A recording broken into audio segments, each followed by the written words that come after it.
poco a lo que está ocurriendo con libertarios y en particular con Johannes Kaiser. Que ese es un temazo en sí mismo porque han pasado por demasiada etapa.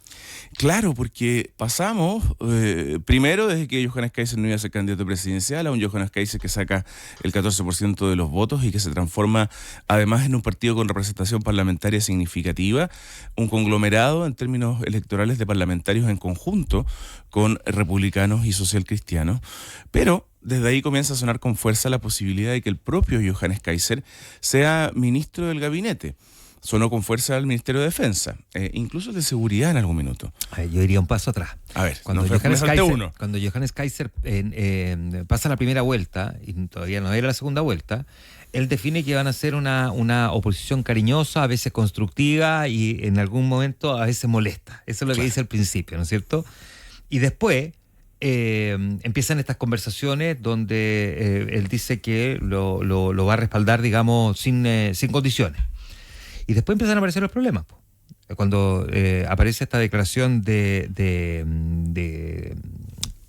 que en el fondo hay como un criterio cast, de que si alguien tiene un hermano o un pariente en el Congreso, no se le puede asignar en un cargo de confianza del presidente. Y Vanessa Kaiser es senadora por la Araucanía, senadora electa por la Araucanía, y eso dejaba fuera total y absolutamente a Johannes Kaiser del gobierno. Y a partir de ahí empiezan como todas estas declaraciones, así como si va o no va. Y después vienen las líneas rojas, po. ¿Verdad? Tienes razón. Vienen las líneas rojas. Sí, que no van en el gobierno de emergencia, digamos, no van en ese tono. Claro, dice Johannes Kaiser que le hizo llegar al gobierno su línea roja. En el fondo, si vamos a integrar el gobierno, estas son las líneas rojas, que después trató de aclarar que en el título no eran líneas rojas, sino que prioridades programáticas, porque tenían que ver básicamente como el rechazo a la Agenda 2030, los aspectos valóricos, no respaldo a Bachelet en Naciones Unidas, etcétera, etcétera. Claro, educación sexual. Claro, entonces, pero decían, no son líneas rojas, pero sí son básicamente prioridades programáticas. Y como que a partir de ahí, como que todo se como que se desordenó, ¿no? Entonces, ahora viene a lo que tú estabas describiendo, de que aparentemente lo que ellos habrían planteado, su interés de ocupar alguna de estas tres carteras: seguridad, justicia o defensa. Exacto, y esos nombres sí estuvieron sobre la mesa. Es parte de los nombres que el vicepresidente del partido, además diputado electo por el Distrito 10, Hans Marowski, ha llevado y ha conversado con Claudio Alvarado en particular. Se han reunido ya en un par de oportunidades, no es esto que es un pataleo por la prensa, sino que se han sentado a la mesa.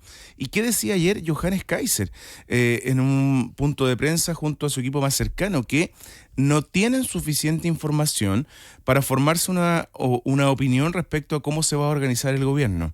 Y él tajantemente dijo ya en su minuto que no iba a ser parte del próximo equipo de José Antonio Kast. Lo dijo en Mesa Central el día domingo en Canal 13. Ya me habrían llamado ya, básicamente. Exacto. Eso es lo que dice. Ya me habrían llamado. Que además es bien buena la frase porque es muy real, po. Ya me habrían llamado, pues si estamos a nada, si él supone que los anuncios van a ser el martes de la próxima semana. Claro, estamos a 7 días, a una semana. Claro. A una semana. Ayer decía él, van a tener que hacer las definiciones entonces antes de los 8 días, que ayer marcaba esa fecha. Yo te diría que los nacional libertarios están un poco resignados a ocupar una segunda línea, que es de las subsecretarías. Luis Silva, quien fue convencional constituyente, no, fue segundo proceso, cuando arrasó el Partido Republicano en el proceso para cambiar la Constitución, ha sonado como alternativa para esa subsecretaría de Justicia. La subsecretaría, y según lo conversado con el equipo de la oficina del presidente electo, debería ser ese el espacio, Juanma, donde va a estar la política, donde se van a instalar figuras con trayectoria, con carrete político, con experiencia para hacer una suerte de soporte en el Parlamento a ministros independientes, más bien técnicos, y que no tienen el carrete que estamos acostumbrados para nombramiento. Mucho se criticó el primer gabinete del presidente Gabriel Boric. Pero estaba Camila Vallejo, que venía de una experiencia universitaria, pero también en el Parlamento, el propio presidente Boric, y lo mismo pasó con Giorgio Jackson.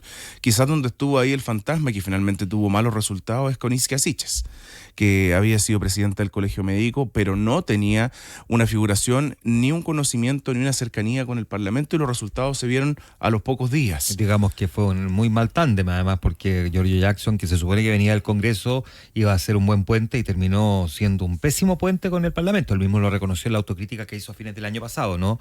El rol que le tocó ejercer como ministro secretario general de la presidencia. Ahora, este gobierno tiene que llenar ministerio, subsecretaría y todas esas otras cosas, jefe de servicio, pero subsecretaría, que nadie hable de la subsecretaría, todos hablan de los ministerios y las delegaciones presidenciales. Mira, fíjate, un buen dato de las delegaciones presidenciales. Yo conversaba con personeros de la UDI y me decía que hasta ahora son solo 2 las delegaciones que le han asignado a ese partido. Solo 2, digo yo, desde la visión de ellos. Puede que la oficina del presidente electo diga suficiente. A eso hay que agregar también embajadas, ¿no? Porque, claro. No sé, pues, Juan Antonio Coloma sería España, por ejemplo. Exacto. Que es una embajada bien clave, que el presidente Boric parece que nunca entendió muy bien la importancia de nombrar ahí, que tiene que ser alguien cercano, pero alguien con experiencia, porque es muy relevante, o sea, es digamos, poner las patas de Chile en la Unión Europea. Uh-huh. Pero bueno, digo que las embajadas también uno no las puede despreciar, también pueden ser, digamos, un guiño a los partidos políticos, ¿no? Claro, y de hecho en el caso de Juan Antonio Coloma, creo que lo dijimos aquí hace ya un par de semanas, antes que lo publicaran los medios de comunicación, nosotros como medio de comunicación lo anticipamos, habría sido una de las únicas o de las primeras prioridades, valga la redundancia, de Guillermo Ramírez en las negociaciones o en las conversaciones que se sostuvieron con el propio José Antonio Kast y con Claudio Alvarado, que está haciendo el rol de jefe de gabinete sin ninguna duda de esta campaña. Pero volviendo a Nacional Libertario, Juanma, ¿qué crees tú que puede provocar que hoy día se sientan incómodos, que el Partido Libertario no tiene noticias todavía de manera consolidada de qué es lo que va a suceder y de cómo esta planificación, cuál es el diseño? Entonces, los nacionales libertarios no se sienten cómodos, como lo dijo Johannes Kaiser. Yo creo que hay 2 cosas. Uno, que cacarearon demasiado por la prensa, que sí, que no, que nunca te decides, que vamos a hacer una posición amorosa, pero a veces, no sé qué, incómoda, que respaldamos sin condiciones y después las líneas rojas, y cosas por el estilo. Y creo que esto incomodó probablemente un poco la conformación del gabinete del presidente electo, porque si hemos visto algo respecto a Chile Vamos y Renovación Nacional, ha sido que es bastante más piola respecto de reclamar una buena ubicación, digamos, en el gabinete. Y lo segundo es que yo creo que en el Partido Nacional Libertario, y estoy muy probablemente creo, Rodrigo, que no me equivoco en esto que te voy a decir, en el Partido Nacional Libertario no todos están de acuerdo con integrar el gobierno del presidente Kast, porque sienten que pierden la identidad. Terminar sentado al final al lado de, no sé, figuras de Bópoli, los pone en una situación muy distinta de lo que ellos construyeron como imagen en términos de ideología política. Se supone que ellos quedaron a la derecha de Kast, y terminar sentado con figuras de Renovación Nacional y de Bópoli, y de hecho de la UDI, probablemente no es una buena idea. De hecho, tiendo a pensar que Axel Kaiser es de la idea de que no integran el gobierno, el hermano de Johannes Kaiser, porque pierden identidad, que es lo que debería fortalecer en la construcción Johannes Kaiser en los siguientes 4 años. Entonces, creo que todo eso ha complotado para no hacer tan fácil el desembarco de este partido en el gabinete del presidente electo. Claro, y puede ser una piedra en el zapato, porque hay que estar claros también que Johannes Kaiser proyecta una segunda candidatura a la presidencia de la República. ¿Sí? Es decir, su trabajo y el de su partido y de sus cercanos tiene como objetivo convertirse en el sucesor de José Antonio Kast. Y para ser el sucesor de Kast, tiene que marcar diferencia. Apoyarlo en las políticas seguramente populares, masivas, que van a tener respaldo transversal en el Congreso, o al menos mayoritario, como las en materia de migración, que debiesen ser las primeras. Pero de ahí, exigir quizás puntos más duros, avanzar un poco más en esas mismas propuestas en las cuales la ciudadanía está de acuerdo. Entonces, con un Johannes Kaiser queriendo ser candidato presidencial desde fuera del gobierno, puede generar una incomodidad bien potente o definitiva, o marcar un espacio que le puede enredar a José Antonio Kast sus 4 años de gobierno. Uno dice, claro, es uno, con un grupo parlamentario pequeño, pero algunos muy simbólicos, como Vanessa Kaiser, la mencionabas tú, pero se puede transformar en un inconveniente para gobernar.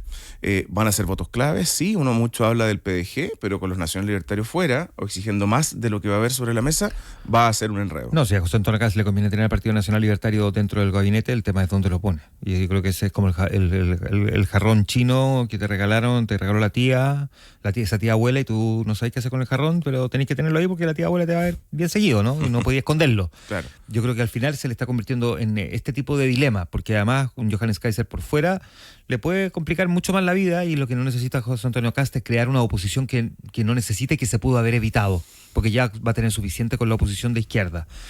Es bien interesante, en cambio, el guiño que le hace a la UDI. Pues no olvidemos que Juan Antonio Coloma y José Antonio Caz compitieron en 2 oportunidades por la presidencia de la UDI, y en ambas oportunidades le ganó Juan Antonio Coloma, 2008 y 2010.